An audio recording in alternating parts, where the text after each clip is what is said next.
What's up, YouTube? It's Ben, and in this video, we're going to talk about 3 ways to land your first client.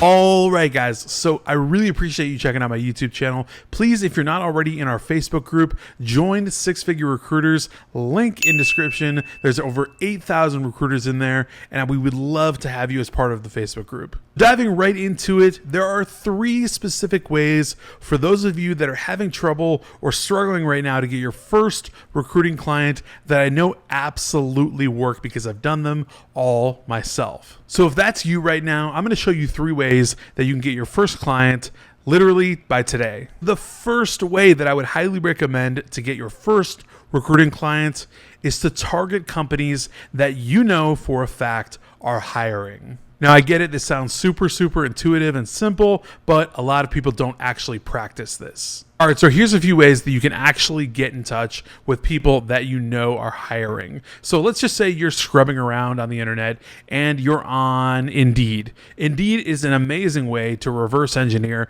the hiring process to get a client. Search through all of the types of jobs that you think you want to actually find clients in, and those clients will pop right up on your screen posting their jobs on Indeed.com. So in case you didn't realize it, you're looking at a handful of businesses that are hiring right then and there. Now you might be wondering, how do I get in touch with those people? How do I even know who the person to talk to at that company is? The Indeed method is simple. You basically take that company and then reverse engineer it by hopping on LinkedIn, typing in the company name, checking under the accounts section so you can actually find companies, not people, and then find the decision makers. That is if you're using Sales Navigator, which you should be. When you click on decision makers inside Sales Navigator, you're going to see a slew of different decision makers, from president, CEO, VP, director. You're going to see all of the people that make actual decisions. Those are the people you want to target specifically for the role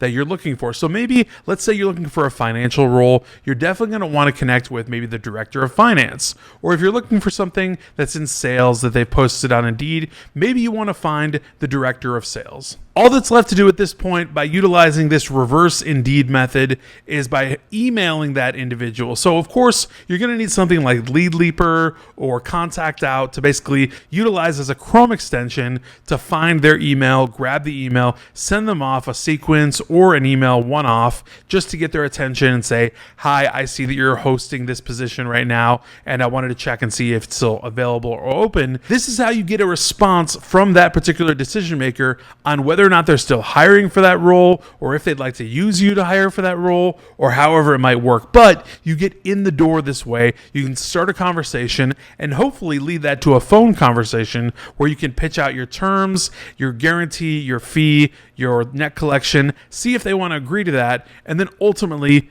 bam, you have a client. The cool thing about using reverse Indeed is that you can basically check any different niche that's hiring. So if you want to look up construction, if you want to look up warehouse, logistics, if you want to look up finance, you can look up anything that's going to be hiring, and it'll show up on Indeed just as if you were looking for a job yourself. All right, so on to method number 2, which is crazy amounts of follow-up. I get it. This sounds insanely simple, insanely intuitive, but people do not do this. And this is the key that will literally unlock the ability for you to get tons and tons of extra clients. Again, people don't do this enough. While you follow up, you are actually raising your chances of getting new clients by about 50%. So look at that. That's doubling your chances of getting a brand new client every time you send out another follow-up to any individual that you've reached out to in the past. Here's the real secret though. To get a client using your follow-up, you have to do follow-up correctly. You need to understand exactly what people need to hear, how much they need to hear it, and when they need to hear it. Personal recommendation to you is to send about 7 follow-up emails to a client, right? To a prospect, someone that you want to do business with. And you want to do that around 4 to 5 days apart. This is a pretty aggressive strategy. It gets right up in their face on email, and you eventually get their attention, usually around email number 4 or 5. People don't often know that. People think that maybe if you send 1 or 2 emails and you don't get a response, it's a wash, right? Not true at all. You usually get your response on average, like I said, at about email 4 or number 5. Now, that does not limit the follow-up to just email. You can absolutely continuously call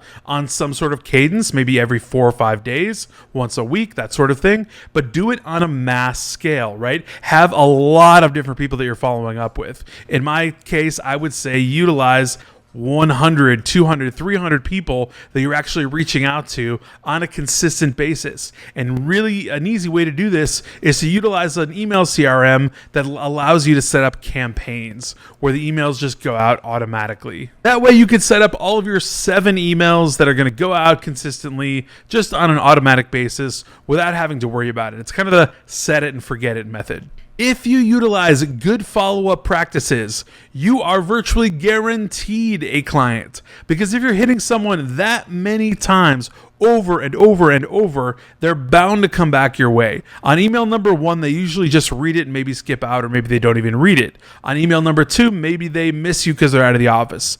Email number 3, maybe they see the email and they're not quite ready to respond. Email number 4, they're probably having their interest piqued, but they're just not ready again still. Email number 5, that's the kicker. Usually someone says, okay, we actually do really need an admin up front. We should respond to this person. Let's do business. Really, only once you've done it, you can truly understand the power in follow-up, but the crazy follow-up is really what's going to get you your first client. If you don't put any follow-up in, you can absolutely assure yourself you're guaranteed not to get a client. On to number 3 on how to get your first client. Utilize the invisible network. Now, of course, you're wondering, Ben, what is the invisible network? Okay, so let me explain that. The invisible network is something that exists that you just can't see, right? It's very similar to 6 degrees of separation. We're all separated by anyone and anyone in the world by 6 different people, right? With that being said, it's the same thing with networking in business. You're separated by this invisible network that exists all around us and that has people that know people that would utilize us to help us get a client. We just don't know them yet. So how do you tap into the invisible network, right? That's the biggest question. So you need to find the closest people to the closest people to the closest people that you want to get in contact with. Usually it's about maybe 2 degrees away. It's not that difficult, right? So check out LinkedIn, check out your personal network just in general, scroll through your phone, find contacts that you think you can connect with that can connect you with somebody else. It's super easy when you actually take a look at who you know and who they know. For instance, if there was a reason for me to get in touch with a CEO at a company that I probably never could get in touch with, I could definitely find a way of doing it by using the invisible network. There's somebody who knows somebody who definitely knows somebody personally that I could possibly get my foot in the door and at least get a phone call to, or a personal email or something along that line to actually get them engaged with me. Of course, the rest is up to you actually putting in the work and making a really good value proposition to get in the door and use them as a client. But for you, you need to start with the invisible network. What you want to do is really start out with the end goal in mind. Think about who you would like to get in touch with, or what companies you think that you'd like to talk to, and then reverse engineer the whole thing and find out who can actually get you there. What's the pathway? How am I going to get through this person to that person to that person, right? That invisible network becomes visible once you activate it. So just to recap, 3 ways that you can get your first client relatively easily is to target companies that you know are 100% hiring, like the reverse Indeed method. The second way to do it is to follow up like crazy, about 7 times on average, whether that be phone calls or emails or a combination of the both. You want to be hitting these people about 7 times in total, maybe 4 or 5 days apart. And of course, that third method of getting your first client is to utilize and activate your invisible network. One of these 3 methods is going to get you your first client if you put in the work, if you put in the activity, and if you put in the volume, you're going to get your first client using one of these 3 methods. So if that's you, you absolutely need to get started right now, jumping on those methods and activating everything to make them work for you. So if you want to talk more about targeting hiring companies, invisible network, or following up like crazy, join our Facebook group, link in description. And with all that said, I hope you found value in this video. If you did, smash that like button, please, and subscribe if you're not subscribed already. Hit the alert button so you know every single time I come out with a brand new video. Until then.